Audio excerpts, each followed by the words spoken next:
എൻ്റെ പ്രിയപ്പെട്ടവരെ, നമ്മുടെ വൃദ്ധരായ മാതാപിതാക്കൾ, അവരെ നമ്മൾ ആർദ്രമായി തൊടാറുണ്ടോ?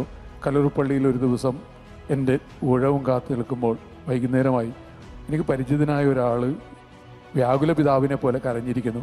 അയാളടുത്ത് ചെന്നു. അയാൾ മുഖമുയർത്തിയിട്ട് പറഞ്ഞു, അയാളിങ്ങനെ വിതുമ്പി കരയുകയാണ്. എന്താ കരയുന്നതെന്ന് ചോദിച്ചപ്പോൾ അയാൾ പറഞ്ഞു, അച്ഛാ, ക്രിസ്മസ് കാലമല്ലേ, വീട്ടിൽ ക്രിസ്മസ് ട്രീ ഒരുക്കാൻ തുടങ്ങിയപ്പോൾ ചെറിയൊരു തെറ്റുപറ്റി. പെട്ടെന്ന് എൻ്റെ മകൻ വിരൽ ചൂണ്ടി എന്നോട് പറയുകയാണ്, അപ്പനെ കൊണ്ട് എന്തിന് കൊള്ളാപ്പാ. പണ്ട് എൻ്റെ കൈപിടിച്ചവനാണ് എൻ്റെ നേരെ വിരൽ ചൂണ്ടുന്നത്. പണ്ട് എൻ്റെ ലോകം അവനായിരുന്നു, അവൻ്റെ ലോകം ഞാനായിരുന്നു. ഇപ്പം അവൻ്റെ ലോകത്ത് ഞാനില്ല. പിന്നെ അയാളൊരു വാചകം കൂടി പറഞ്ഞു, ഞാനും എൻ്റെ ഭാര്യയും എക്സ്പയറി ഡേറ്റ് കഴിഞ്ഞ കമോഡിറ്റിയാണ് എൻ്റെ വീട്ടിൽ. എന്നെ കേട്ടിരിക്കുന്ന പ്രിയപ്പെട്ടവരെ, നിങ്ങളുടെ വൃദ്ധരായ അപ്പനും അമ്മയും എക്സ്പയറി ഡേറ്റ് കഴിഞ്ഞ കമോഡിറ്റി പോലെ എന്നാണാവോ പുറത്തേക്ക് വലിച്ചെറിയപ്പെടുക എന്ന് കാത്തിരിക്കുന്നവരാണെങ്കിൽ എങ്ങനെയാണ് നിങ്ങൾക്ക് തിരുനാൾ ആഘോഷിക്കാൻ പറ്റുക? അതുകൊണ്ട് അവരെ ആർദ്രമായിട്ടൊന്ന് തൊടുക. അമ്മ കാത്തിരുന്നു, മകൻ വന്നില്ല. നിന്നിരിഞ്ഞ് കത്തിപ്പടർന്ന് കരിന്തിരി പോലെ അമ്മ മരിച്ചു. അപ്പോഴേക്കും മകന് സമയമുണ്ടായി. പാഞ്ഞെത്തി അമ്മയുടെ കാല് തൊട്ട് വന്നിക്കാൻ തുടങ്ങുമ്പോൾ എസ്റ്റീരിയ ബാധിച്ച പോലെ അപ്പൻ അലർന്നു, തൊട്ടുപോകരുത്. ഇന്നലെ വന്നിരുന്നെങ്കിൽ അവിടെ അമ്മയുണ്ടായിരുന്നു. ഇപ്പോൾ ഒരു ശവം മാത്രമേ അവിടെയുള്ളൂ. ഇന്നലെ തൊട്ടിരുന്നെങ്കിൽ അമ്മയെന്ന് മരിക്കില്ലായിരുന്നു.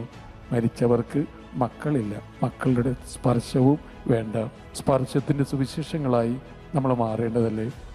വീണ്ടും ജീവിതത്തെക്കുറിച്ച് ചിന്തിക്കുക. നമ്മളിപ്പോൾ സംബടിയായിരിക്കാം, കുറച്ച് കഴിയുമ്പോൾ നോബഡിയായി മാറും. പിന്നെ നിങ്ങളൊരു ബോഡിയായി മാറും. മരിച്ചു കഴിയുമ്പോൾ ബോഡി എടുത്തോ, ബോഡി അടക്കിയോ, ബോഡി. നിങ്ങൾ ബോഡി എന്ന് മാത്രമാണ് വിളിക്കുക, ഒരു ശരീരം മാത്രം. ഇപ്പം സംബടി, എവരിബഡി എന്നൊക്കെ അഹങ്കരിക്കുന്നവർ നോബഡി ആയി തീരാനും ബോഡിയായി തീരാനും അധികം നേരമൊന്നും വേണ്ട. അങ്ങനെയാണെങ്കിൽ മരിക്കും മുമ്പ് തൊട്. മരിച്ചതിന് ശേഷം തൊടാൻ പറ്റിയെന്ന് വരില്ല. ഇനി മരിച്ചവർക്ക് നിങ്ങളുടെ സ്പർശത്തിൻ്റെ ആവശ്യവുമില്ല. ഒരാൾ നിങ്ങളോട് കൂടെ ലിവ് ചെയ്യുമ്പോഴാണ് സ്പർശം വേണ്ടത്, ലീവ് ചെയ്യുമ്പോഴല്ല.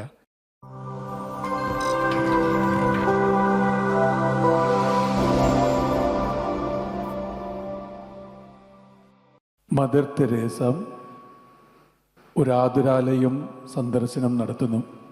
അവിടെ റഫ് ആൻഡ് ടഫ് എന്ന് വിളിക്കപ്പെടാവുന്ന ഒരു സ്ത്രീ എപ്പോഴും ജനാലക്കരികിലുള്ള കിടക്കയിലേ കിടക്കൂ എന്ന് അവർ ശഠിക്കുന്നു. മരുന്ന് കഴിക്കുവാൻ വിസമ്മതം കാട്ടുന്നു. എല്ലാവരോടും വെറുപ്പോട് സംസാരിക്കുന്നു. ഇടയ്ക്ക് കാരണമായി പൊട്ടിത്തെറിക്കുന്നു, പൊട്ടിക്കരയുന്നു. സിസ്റ്റേഴ്സ് മദർ തെരേസയോട് അവരെക്കുറിച്ച് പരാതി പറയുന്നുണ്ട്.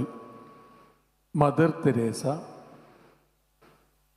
ആ സ്ത്രീയുടെ അടുക്കിലേക്ക് ചെന്നു, കിടക്കയിലിരുന്നു. അവരുടെ കയ്യിലെടുത്ത് നമർത്തി കനിവ് കിനിയുന്ന കണ്ണോടെ അവരെ ഒന്ന് നോക്കി. അപ്പോഴേക്കും അവർ കരഞ്ഞു തുടങ്ങി. അഗ്നിപർവ്വതത്തിൽ നിന്നും ലാവാപ്രവാഹം പുറത്തു വരുന്നത് പോലെയാണ്. കരച്ചിലിനിടയിൽ വിതുമ്പിക്കൊണ്ട് അവർ ചോദിക്കുന്നു, അമ്മ, ഇതുപോലെ ആരെങ്കിലും എന്നെ തൊട്ടിട്ടുണ്ടോ? ആരെങ്കിലും ഇതുപോലെ എൻ്റെ കണ്ണിലൊന്ന് നോക്കിയിട്ടുണ്ടോ? ഇല്ല. അതുകൊണ്ടായിരിക്കാം ഞാൻ ഇത്രയ്ക്ക് കഠിനഹൃദയായി മാറിയത്. ആരും എന്നോട് ചോദിച്ചിട്ടില്ല എന്തുകൊണ്ടാണ് ജനാലക്കരികിലുള്ള കിടക്കയിലേ കിടക്കൂ എന്ന് ഞാൻ ശഠിക്കുന്നത്.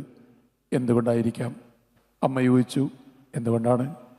അവർ പറഞ്ഞു, അമ്മ ആ ജനാലയിലേക്ക് പുറത്തേക്ക് നോക്കുക. എന്ത് കാണുന്നു? അമ്മ നോക്കി പറഞ്ഞു, മെയിൻ ഗേറ്റ്, എൻട്രൻസ് ഗേറ്റ് കാണാം. അപ്പോൾ ഇവർ പറയുന്നു, അത് തന്നെ കാരണം. വർഷങ്ങൾക്ക് മുമ്പ് മകനും മരുമകളും പേരക്കുട്ടികളും ചേർന്ന് ഈ എൻട്രൻസ് ഗേറ്റ് തള്ളി തുറന്ന് എന്നെ ഇവിടെ കൊണ്ടുവന്ന് തള്ളി മടങ്ങിപ്പോയി. പിന്നെ തിരികെ വന്നിട്ടില്ല. എന്നെങ്കിലും ഒരു ദിവസം അടഞ്ഞ ഗേറ്റ് തുറന്ന് അവർ വരും. അവരെ കാത്ത് ഞാനിങ്ങനെ കിടക്കുകയാണ്. ആ ജനാലയിലേക്ക് കണ്ണു നട്ട് പിന്നെ ജനാലക്കപ്പുറത്തെ എൻട്രൻസ് ഗേറ്റിലേക്ക് കണ്ണു നട്ട് കിടക്കുന്നത് കൊണ്ട് ഞാൻ എപ്പോഴും ശഠിക്കുന്നു അവിടെ നിന്ന് എന്നെ മാറ്റരുതെന്ന്. എന്നെങ്കിലും വരും. വരാതിരിക്കുമോ? പിന്നീട് മദർ തെരേസയുടെ സിസ്റ്റർമാർ പറഞ്ഞു, മദർ തെരേസ കനിവിൻ്റെ മാലാഖ ആർദ്രമായി അവരെ തൊട്ടതിന് ശേഷം മനസ്സിനും ശരീരത്തിനും അത്ഭുതകരമായ ആശ്വാസം വന്നു. അവർ കുറേയൊക്കെ മാറി കനിവിനെ തൊട്ടെടുത്തതായിരിക്കാം. എന്നെ കേൾക്കുന്ന പ്രിയപ്പെട്ടവരെ, സ്പർശത്തിൻ്റെ സുവിശേഷം മാത്രം പ്രസംഗിക്കുവാൻ ഞാൻ ആഗ്രഹിക്കുന്നു. കാരണം സ്വർഗത്തിൻ്റെ കരുണാർദ്ര സ്പർശമായിരുന്നു കർമ്മലമാതാവ്. കർമ്മലമാതാവ് സമ്മാനമായി തന്ന കർമ്മലോത്തരീയവും സ്വർഗത്തിൻ്റെ സ്പർശം തന്നെയായിരുന്നു. ഇന്നത്തെ ഒന്നാമത്തെ വായനയിലും ഇന്നത്തെ പ്രതിവചന സങ്കീർത്തനത്തിലും കരുണാർദ്രതയോടുകൂടി ദൈവം തൊട്ട് നിത്യ വഴികളിലേക്ക് നയിക്കുന്നതിനെക്കുറിച്ചുള്ള ഓർമ്മപ്പെടുത്തലായിരുന്നു. രണ്ടാമത്തെ വായനയിലും അബ്രാഹത്തെ ദൈവം വാഗ്ദാനങ്ങളുടെ ഇടത്തേക്ക് കൈപിടിച്ച് നടത്തിയതിനെക്കുറിച്ചുള്ള കുറിപ്പുകളായിരുന്നു. നമുക്കിന്ന് സ്പർശത്തെക്കുറിച്ച് ഹൃദയപൂർവം ഹൃദയത്തെ തൊട്ടുകൊണ്ട് ചിന്തിക്കാം എന്ന് കരുതുകയാണ്. ആദ്യം നമ്മളിലേക്ക് തന്നെ ഒന്ന് നോക്കുക. നമ്മൾ ഏതവസ്ഥയിൽ ഉറങ്ങാൻ കിടന്നാലും എൻ്റെ പ്രിയപ്പെട്ടവരെ, ഉറക്കത്തിനിടയിൽ ഒരു 3 വട്ടമെങ്കിലും നമ്മൾ കൂനിക്കൂടി കിടക്കും. അതറിയാവൂ? അങ്ങനെ സംഭവിക്കാറുണ്ട്. എന്തുകൊണ്ട് കൂനിക്കൂടി കിടക്കുന്നു? നിങ്ങൾ അമ്മയുടെ ഗർഭസ്ഥാവസ്ഥയിൽ ഗർഭപാത്രത്തിൽ അങ്ങനെയാണ് കിടന്നത്, കൂനിക്കൂടി. ശരീരം എത്ര വളർന്നാലും, നിങ്ങൾ എത്ര കണ്ട് വളർന്നുയർന്നാലും ഉള്ളിൻ്റെ ഉള്ളിൽ ഇപ്പോഴും ഒരു കുഞ്ഞുണ്ട്. ആ കുഞ്ഞ് മാതൃസ്പർശത്തിന് വേണ്ടി കാത്തിരിക്കുന്നുണ്ട്. ഈ കുഞ്ഞ് ലോകത്തോട് മുഴുവൻ വിളിച്ചു പറയുന്നത് എന്താണ്? Fragile, handle me with care. പൊട്ടിപ്പോകുന്ന പളുങ്ക് പാത്രമാണ്, കരുതലോടെ തൊടണമേ എന്ന്. നിങ്ങളിലെ കുഞ്ഞ് അങ്ങനെ കരയുന്നുണ്ടെങ്കിൽ മറ്റുള്ളവർ അങ്ങനെ തന്നെയല്ലേ കരയുന്നത്? അത് തിരിച്ചറിയുന്നതല്ലേ ഏറ്റവും വലിയ വിശ്വാസത്തിൻ്റെ പ്രവൃത്തി എന്ന് പറയുന്നത്? തിരിച്ചറിഞ്ഞിട്ടുണ്ടോ? തൊട്ടടുത്ത് നിൽക്കുന്നയാളെ തൊടാൻ പറ്റാത്ത വിധത്തിൽ എന്ത് തിരക്കാണ് എൻ്റെ ചങ്ങാതി നിങ്ങൾക്കുള്ളത്? ആലോചിച്ച് നോക്കുക. ഇനി ജീവജാലങ്ങളിൽ മനുഷ്യ വംശത്തിലെ അമ്മമാരുടെ മുലപ്പാലിന് കട്ടി തീരെ കുറവ് എന്നൊരു പഠനമുണ്ട്. എന്തുകൊണ്ടാണ് കട്ടി തീരെ കുറവായത്? മറ്റ് ജീവജാലങ്ങളെ പോലെയല്ല, മനുഷ്യ കുഞ്ഞുങ്ങൾക്ക് സ്പർശം ഒരുപാട് തവണ വേണ്ടിവരും. അപ്പോൾ മുലപ്പാൽ കുടിച്ചാലും കുഞ്ഞിൻ്റെ വിശപ്പ് മാറില്ല, ദാഹം മാറില്ല. അതുകൊണ്ട് കുഞ്ഞ് അപ്പോൾ മാറിലേക്ക് തലനീട്ടും. അറിയാതെ അമ്മ കുഞ്ഞിനെ തലോടും, കുഞ്ഞിനെ നെഞ്ചോട് ചേർക്കും. കുഞ്ഞിന് ആ സ്പർശം ആവശ്യമുണ്ട്. അതുകൊണ്ട് എൻ്റെ പ്രിയപ്പെട്ടവരെ, നമ്മുടെ കുഞ്ഞുങ്ങളൊക്കെ വളരാത്തതിൻ്റെ ഒരു കാരണം വേണ്ട വിധത്തിൽ അവരെ തൊടാത്തതായിരിക്കാം. അതിനെക്കുറിച്ച് നിങ്ങൾ എന്തെങ്കിലും ചിന്തിച്ചിട്ടുണ്ടോ? ഹോർട്ടിക്കൾച്ചറിസ്റ്റുകൾ ഒരു പഠനം നടത്തി. തൊട്ടാവാടി, നമുക്ക് പരിചിതമായ തൊട്ടാവാടി. അവർ പറയുന്നു, തൊട്ടാവാടി നിങ്ങളുടെ വളപ്പിൽ നിങ്ങൾ നട്ട്, നിങ്ങൾ വെള്ളമൊഴിച്ച്, നിങ്ങളതിന് വളമിട്ട് കഴിഞ്ഞാൽ ഒരു പക്ഷേ നിങ്ങൾ തൊടുമ്പോൾ അത് കൂനിപ്പോവില്ല, കൂമ്പിപ്പോവില്ല. പരീക്ഷണം ഞാൻ നടത്തിയിട്ടില്ല, എനിക്കറിഞ്ഞുകൂടാ അങ്ങനെ സംഭവിക്കുമോ എന്ന്. സത്യമായിരിക്കാം. പക്ഷെ ഒരു കാര്യം എനിക്കറിയാം, നമ്മുടെ കുഞ്ഞുങ്ങളൊക്കെ കൂനിക്കൂമ്പി പോകുന്നത് അവർ വേണ്ടതിലധികം തൊട്ടത് കൊണ്ടല്ല, വേണ്ട നേരത്ത് വേണ്ട വിധത്തിൽ തൊടാതിരുന്നത് കൊണ്ടാണ്. അതുകൊണ്ട് ചോദിക്കുക, തൊട്ടടുത്ത് നിന്നിട്ടും കൈതൊടാഞ്ഞതെന്തേ എന്ന് പാട്ട് പാടിയതുകൊണ്ട് കാര്യമില്ല. എൻ്റെ കുഞ്ഞിനെയെങ്കിലും ഒന്ന് തൊടാൻ എനിക്ക് സാധിക്കുന്നുണ്ടോ? അതൊരു പ്രധാനപ്പെട്ട ചോദ്യമാണ്. വളരെ പ്രചോദനാത്മകമായ ക്ലാസ്സിൽ പങ്കെടുത്ത ഒരാൾ വീട്ടിലേക്ക് മടങ്ങുകയാണ്. മക്കളെ ആർദ്രമായി സ്പർശിക്കുന്നതിനെക്കുറിച്ചാണ് ക്ലാസ്. പാതി വഴിയിൽ വെച്ച് അയാൾ തീരുമാനമെടുത്തു, കുറച്ചുകൂടെ ആർദ്രത കാട്ടണം, മക്കളെയൊക്കെ തൊടണം. കൈകൊണ്ട് മാത്രമല്ല, ജീവിതം കൊണ്ടും വാക്കുകൊണ്ടും നോക്കുകൊണ്ടും. തീരുമാനമൊക്കെ എടുത്തു. വീട്ടിൽ പോയി വാതിൽക്ക് മുട്ടി. ഇളയ മകനാണ് വാതിൽ തുറന്നത്, 18 വയസ്സുകാരൻ. അവൻ വാതിൽ തുറന്നപ്പോൾ തന്നെ പട്ടെങ്കില്ലാത്ത സ്നേഹത്തോടു കൂടി അവൻ്റെ കയ്യിലെടുത്ത് കണ്ണിലൊന്ന് നോക്കി. ഇയാൾ എന്തോ പറയാൻ തുടങ്ങിയപ്പോൾ പെട്ടെന്ന് പെരുമഴക്കാലം പോലെയാണ്, കണ്ണീർ മഴപ്പെയ്ത്ത് കാലമാണ്. കരച്ചിലിനൊടുവിൽ അവൻ പപ്പയോടൊരു ചോദ്യം, പപ്പ അവസാനമായിട്ട് എന്നെ തൊട്ടത് എപ്പോഴാ പപ്പ? അമ്പരം നിൽക്കുകയാണ്. വീണ്ടും ആ ചോദ്യം, പപ്പ അവസാനമായിട്ട് എന്നെ ഒന്ന് തൊട്ടത് എപ്പോഴാ പപ്പ? അയാളെന്തോ പറയാൻ തുടങ്ങുമ്പോൾ അവൻ പറയുന്നു, ഒന്നും പറയണ്ട, പപ്പ എന്നെ തൊട്ടിട്ട് 10 വർഷങ്ങളെങ്കിലും ആയിട്ടുണ്ടാകാം. തൊട്ടടുത്ത് നിൽക്കുന്നു, തൊട്ടടുത്ത് നിന്ന് പ്രാർത്ഥിക്കുന്നു, ഭക്ഷണം കഴിക്കുന്നു, എന്നിട്ടും കൈ തൊടാഞ്ഞത് എന്തേ? എൻ്റെ പ്രിയപ്പെട്ട മാതാവേ, പ്രിയപ്പെട്ട പിതാവേ, നിങ്ങളുടെ കുഞ്ഞിൻ്റെ കണ്ണിലേക്കൊന്ന് നോക്കിയിട്ട് എത്ര നാളായിട്ടുണ്ടാകാം?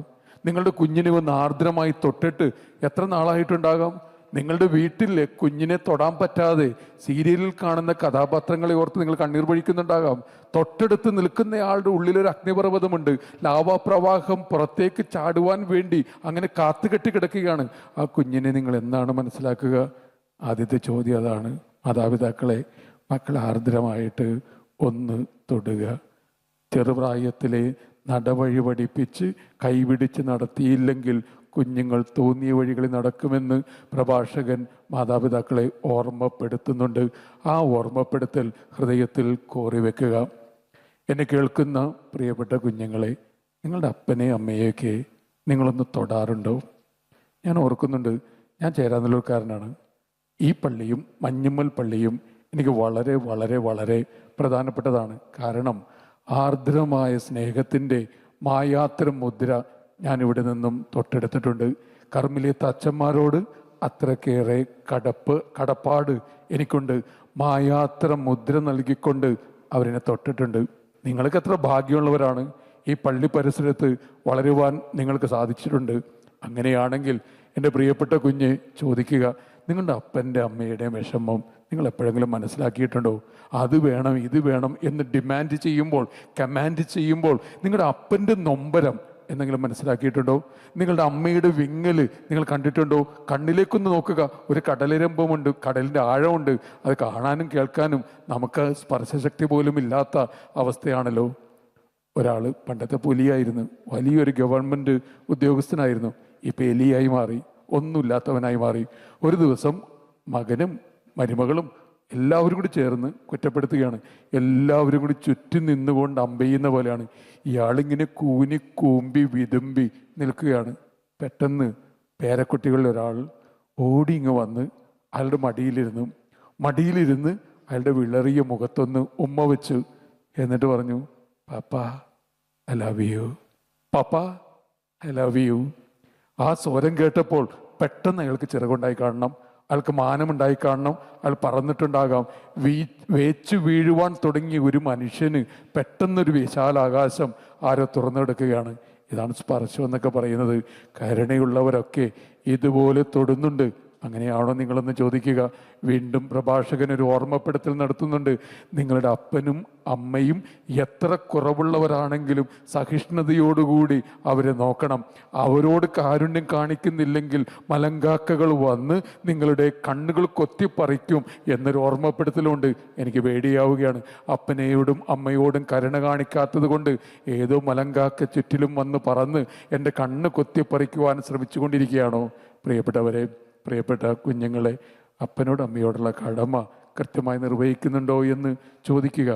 ഇനി സഹോദര ബന്ധങ്ങൾ, ഏതോ വഴിത്തർക്ക നിമിത്തം കൊടും ശത്രുക്കളെ പോലെയായി മാറിയ ആങ്ങളെയും പെങ്ങളും ഒരു ക്രിസ്മസ് ദിനത്തിൽ രണ്ടുപേരും പഴയ തറവാട്ടിൽ വന്നു. എന്നിട്ട് പഴയ കുഞ്ഞുങ്ങളെ പോലെ ഓടി നടക്കുകയാണ്. ട്രീ ഒരുക്കി, ക്രിസ്മസ് ക്രിബ് ഒരുക്കി, അതിനകത്ത് ഉണ്ണീശോ ഒരുക്കി. അങ്ങനെ പണ്ടത്തെ കുഞ്ഞുങ്ങളായി മാറി. അവരിങ്ങനെ തൊടിയിൽ ഓടി നടക്കുമ്പോൾ പെട്ടെന്ന് പെങ്ങളൊന്ന് തെന്നി വീഴാൻ തുടങ്ങി. ആങ്ങളെ ചാടി അവളെ പിടിച്ചു.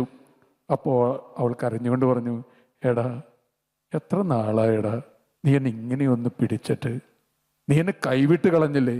പ്രിയപ്പെട്ടവരെ, ഒരു വഴിക്ക് വേണ്ടി, ഒരു തുണ്ട് ഭൂമിക്ക് വേണ്ടി പെങ്ങളെ നിങ്ങൾ കൈവിട്ട് കളഞ്ഞിട്ടുണ്ടോ? നിങ്ങളുടെ ആങ്ങളെയും നിങ്ങൾ കൈവിട്ട് കളഞ്ഞിട്ടുണ്ടോ? അങ്ങനെ കൈവിട്ട് കളഞ്ഞിട്ടുള്ളവരാണെങ്കിൽ ഇവിടെ കർമ്മല മാതാവിൻ്റെ തിരുനാൾ ആഘോഷിക്കുന്നതിന് എന്ത് പ്രസക്തിയാണുള്ളത്? സ്വർഗത്തിൽ കൈവിടാതെ നിങ്ങളെ കൈപിടിച്ചതിനെ കുറിച്ചുള്ള ഓർമ്മയാണ് ഓരോ തിരുനാളും. അങ്ങനെയാണെങ്കിൽ നിങ്ങളുടെ വീട്ടിൽ തിരുനാൾ ആഘോഷമില്ലെങ്കിൽ പിന്നെ എങ്ങനെയാണ്? അകത്ത് തിരുനാൾ ആഘോഷമില്ലെങ്കിൽ പുറത്തെ തിരുനാൾ ആഘോഷം എങ്ങനെയാണ് നടത്തുക? നിങ്ങളുടെ ആങ്ങളെ എവിടെയാണ്? നിങ്ങളുടെ പെങ്ങളെവിടെയാണ്? നിങ്ങളുടെ കുടുംബത്തിൻ്റെ സന്തോഷവും സമാധാനവും എവിടെയാണ്? തുണ്ടുഭൂമികളും ചെല്ലിക്കാശുകളും നെഞ്ചോട് ചേർത്തിട്ടും സമാധാനമില്ലെങ്കിൽ എങ്ങനെയാണ് വെറും നാള് തിരുനാളായി മാറുക? ദാമ്പത്യത്തിൻ്റെ വഴിയിലേക്ക് വരിക. കർത്താവ് സഭയെ സ്നേഹിച്ചതുപോലെ ഭാര്യ ഭർത്താവിനെയും ഭർത്താവ് ഭാര്യയെ സ്നേഹിക്കണം. നിങ്ങളുടെ കല്യാണ ദിവസം പള്ളിയിൽ മുഴങ്ങിയ സെയിൻറ്റ് പോളിൻ്റെ വാക്കുകളാണ്. ആ വാക്കുകൾ ഇപ്പോഴും മുഴങ്ങുന്നുണ്ടോ? വെറുതെ ഒന്ന് ചോദിക്കുക. നിങ്ങളുടെ ഭാര്യയെ, ഭർത്താവിനെ ഇപ്പോഴും ഹൃദയം കൊണ്ട് നിങ്ങൾ തൊടുന്നുണ്ടോ? ക്യാൻസർ രോഗബാധിതയായ ഭാര്യ, ആയുസിൻ്റെ പുസ്തകത്തിൽ പേര് നീക്കം ചെയ്യപ്പെടുവാൻ ഏതാനും നാളുകൾ മാത്രമേ ബാക്കി നിൽക്കുന്നുള്ളൂ. ഭർത്താവ് വലിയ കരുണയോടുകൂടി കാത്തു പാലിച്ച് കൂടെ നിൽക്കുന്നുണ്ട്, നിഴല് പോലെ. ഒരു ദിവസം വേറെ ആരുമില്ലാതപ്പോൾ ഭർത്താവ് അവളുടെ കൈപിടിച്ചിങ്ങനെ നിൽക്കുന്നതാണ്. അവള് അയാളുടെ കണ്ണിൽ നോക്കിയിട്ട് പറഞ്ഞു, ഞാനിപ്പോൾ വെറും അഴുക്കാണല്ലേ, വെറും അഴുക്ക്. അയാൾ അവളുടെ വായ പൊത്തിയിട്ട് പറഞ്ഞു, അങ്ങനെ പറയല്ലേ, ഞാൻ കണ്ടിട്ടുള്ള ഏറ്റവും അഴകുള്ള ആള് അന്നും ഇന്നും നീയാണ്. നീയാണ് ഏറ്റവും അഴകുള്ള ആള്, നീയാണ് ഏറ്റവും അഴകുള്ള സ്ത്രീ. അയാൾ പറഞ്ഞത് നുണയാണോ? നുണയാണ്. കാരണം ആശുപത്രിയിൽ അഴുക്കിൻ്റെ വിഴുപ്പ് മാടം പോലെ അവൾ കിടക്കുകയാണ്. അവൾക്ക് അത്ര സൗന്ദര്യമൊന്നും ഇപ്പം ഇല്ല, അത്രയെന്നല്ല, സൗന്ദര്യമേ ഇല്ലാത്തൊരവസ്ഥയാണ്. അയാൾ പറഞ്ഞത് നുണയാണ്. പക്ഷെ അയാൾ പറഞ്ഞത് സത്യമല്ലേ? ഉൾക്കണ്ണുകൊണ്ട് നോക്കിയപ്പോൾ പണ്ടത്തെ അഴക് അയാൾ കണ്ടെടുത്തിട്ടുണ്ട്. അതാണ് കരുണയുടെ കാഴ്ച എന്ന് പറയുന്നത്. ഷേക്സ്പിയർ എഴുതിയിട്ടുണ്ട്, കണ്ണുകൾക്കിപ്പുറമുള്ള കണ്ണുകൾ കൊണ്ട് കാഴ്ചയ്ക്കപ്പുറമുള്ള കാഴ്ച കാണുവാനുള്ള സിദ്ധിയാണ് സ്നേഹം. എന്നെ കേൾക്കുന്ന പ്രിയപ്പെട്ടവരെ, ആ കാഴ്ചയും ആ കണ്ണും എപ്പോഴാണ് നഷ്ടപ്പെട്ടു പോയത്? മാലാഖയായി കൂടെ നടന്നയാള് മാലാഖ അല്ലാതായി മാറിയത് എന്തുകൊണ്ടാണ്? അയാളുടെ ചിറക് പോയത് എന്തുകൊണ്ടാണ്? തൂവലുകളില്ലാതെ പോയത് എന്തുകൊണ്ടാണ്? കാഴ്ചയുടെ പ്രശ്നമാണോ? കാഴ്ചപ്പാടിൻ്റെ പ്രശ്നമാണോ? എൻ്റെ പ്രിയപ്പെട്ടവരെ, നിങ്ങളുടെ ജീവിത പങ്കാളിയുടെ അഴക് കണ്ടെത്താതെ അഴുക്ക് മാത്രം തൊട്ടെടുക്കുന്ന നിങ്ങൾ പിന്നെ എങ്ങനെയാണ് തിരുനാൾ ആഘോഷിക്കുക? മാതാവ് അഴുക്കിൽ പോലും അഴക് തന്ന ഒരാളല്ലേ. അങ്ങനെയുള്ള മാതാവിനെ ഓർത്തുകൊണ്ട് തിരുനാൾ ആഘോഷിക്കണമെങ്കിൽ അഴകായി അംഗീകരിക്കണം. അതിനെനിക്ക് സാധിക്കുന്നുണ്ടോ എന്ന് ചോദിക്കുക. അവസാനമായിട്ട് എൻ്റെ പ്രിയപ്പെട്ടവരെ, നമ്മുടെ വൃദ്ധരായ മാതാപിതാക്കൾ, അവരെ നമ്മൾ ആർദ്രമായി തൊടാറുണ്ടോ? കലൂർപ്പള്ളിയിൽ ഒരു ദിവസം എൻ്റെ ഊഴവും കാത്തു നിൽക്കുമ്പോൾ വൈകുന്നേരമായി എനിക്ക് പരിചിതനായ ഒരാൾ വ്യാകുല പിതാവിനെ പോലെ കരഞ്ഞിരിക്കുന്നു. അയാളടുത്ത് ചെന്നു. അയാൾ മുഖമുയർത്തിയിട്ട് പറഞ്ഞു, അയാളിങ്ങനെ വിതുമ്പിക്കരയുകയാണ്. എന്താ കരയുന്നെന്ന് ചോദിച്ചപ്പോൾ അയാൾ പറഞ്ഞു, അച്ഛാ, ക്രിസ്മസ് കാലമല്ലേ, വീട്ടിൽ ക്രിസ്മസ് ട്രീ ഒരുക്കാൻ തുടങ്ങിയപ്പോൾ ചെറിയൊരു തെറ്റുപറ്റി. പെട്ടെന്ന് എൻ്റെ മകൻ വിരൽ ചൂണ്ടി എന്നോട് പറയുകയാണ്, അപ്പനെ കൊണ്ട് എന്തിനു കൊള്ളാപ്പാ. പണ്ട് എൻ്റെ കൈപിടിച്ചവനാണ് എൻ്റെ നേരെ വിരൽ ചൂണ്ടുന്നത്. പണ്ട് എൻ്റെ ലോകം അവനായിരുന്നു, അവൻ്റെ ലോകം ഞാനായിരുന്നു. ഇപ്പം അവൻ്റെ ലോകത്ത് ഞാനില്ല. പിന്നെ അയാളൊരു വാചകം കൂടി പറഞ്ഞു, ഞാനും എൻ്റെ ഭാര്യയും എക്സ്പയറി ഡേറ്റ് കഴിഞ്ഞ കമോഡിറ്റിയാണ് എൻ്റെ വീട്ടിൽ. എന്നെ കേട്ടിരിക്കുന്ന പ്രിയപ്പെട്ടവരെ, നിങ്ങളുടെ വൃദ്ധരായ അപ്പനും അമ്മയും എക്സ്പയറി ഡേറ്റ് കഴിഞ്ഞ കമോഡിറ്റി പോലെ എന്നാണാവോ പുറത്തേക്ക് വലിച്ചെറിയപ്പെടുക എന്ന് കാത്തിരിക്കുന്നവരാണെങ്കിൽ എങ്ങനെയാണ് നിങ്ങൾക്ക് തിരുനാൾ ആഘോഷിക്കാൻ പറ്റുക? അതുകൊണ്ട് അവരെ ആർദ്രമായിട്ടൊന്ന് തൊടുക. വിദേശത്ത് നിധി കാക്കുന്ന ഭൂതം പോലെ ജീവിക്കുന്ന ഒരാൾ, ഇഷ്ടം പോലെ പണമാണ്. അയാൾ പണമിങ്ങനെ നെഞ്ചോട് ചേർത്ത് വെച്ച് കഴിയുന്നു. നാട്ടിൽ വലിയ വീട്ടിൽ അപ്പനും അമ്മയും അവർ രോഗ അനിഷ്ടതകളോടുകൂടി കഴിഞ്ഞുകൂടുകയാണ്. അപ്പനൊരു മെസ്സേജ് വിട്ടു, മോനെ, അമ്മയ്ക്ക് നിന്നെ കാണാൻ കൊതി, ഒന്ന് വന്നൂടെ? ഉടൻ തന്നെ മറുപടി അയച്ചു, തിരക്കപ്പ, തിരക്കോട് തിരക്കപ്പ. മോനെ, അമ്മയ്ക്ക് നിന്നെ കാണണം, അടുത്ത തവണ വരാമപ്പ, തിരക്കപ്പ. മോനെ, അമ്മയ്ക്ക് വയ്യ, ഏറ്റവും ബെസ്റ്റ് ആശുപത്രിയെ കൊണ്ടുപോകണം, നമ്മുടെ അമ്മയല്ലേ, അമ്മയ്ക്ക് best doctor, best hospital, best medicine. അയാൾ മറുപടി എഴുതി, എൻ്റെ മോനെ, നിൻ്റെ അമ്മയുടെ ബെസ്റ്റ് മെഡിസിൻ നീയാണ്. നീ വന്നാൽ അമ്മയ്ക്ക് തീരും അസുഖം, നീ വന്നാൽ തീരാവുന്ന അസുഖമേ അമ്മക്കുള്ളൂ. അയാൾ വീണ്ടും എഴുതി, തിരക്കപ്പ, തിരക്കോട് തിരക്കപ്പ. അമ്മ കാത്തിരുന്നു, മകൻ വന്നില്ല. നിന്നിരിഞ്ഞ് കത്തിപ്പടർന്ന് കരിന്തിരി പോലെ അമ്മ മരിച്ചു. അപ്പോഴേക്കും മകന് സമയമുണ്ടായി. പാഞ്ഞെത്തി അമ്മയുടെ കാല് തൊട്ട് വന്നിക്കാൻ തുടങ്ങുമ്പോൾ ഹിസ്റ്റീരിയ ബാധിച്ച പോലെ അപ്പൻ അലർന്നു, തൊട്ടുപോകരുത്. ഇന്നലെ വന്നിരുന്നെങ്കിൽ അവിടെ അമ്മയുണ്ടായിരുന്നു, ഇപ്പോൾ ഒരു ശവം മാത്രമേ അവിടെയുള്ളൂ. ഇന്നലെ തൊട്ടിരുന്നെങ്കിൽ അമ്മയെന്ന് മരിക്കില്ലായിരുന്നു. മരിച്ചവർക്ക് മക്കളില്ല, മക്കളുടെ സ്പർശവും വേണ്ട. ഞാൻ അവസാനിപ്പിക്കുകയാണ്. എൻ്റെ പ്രിയപ്പെട്ടവരെയും, മാതാവ് തിടുക്കത്തോടുകൂടി ചെന്നൊന്ന് തൊട്ടപ്പോൾ പെട്ടെന്ന് കുഞ്ഞ് കുതിച്ച് ചാടി.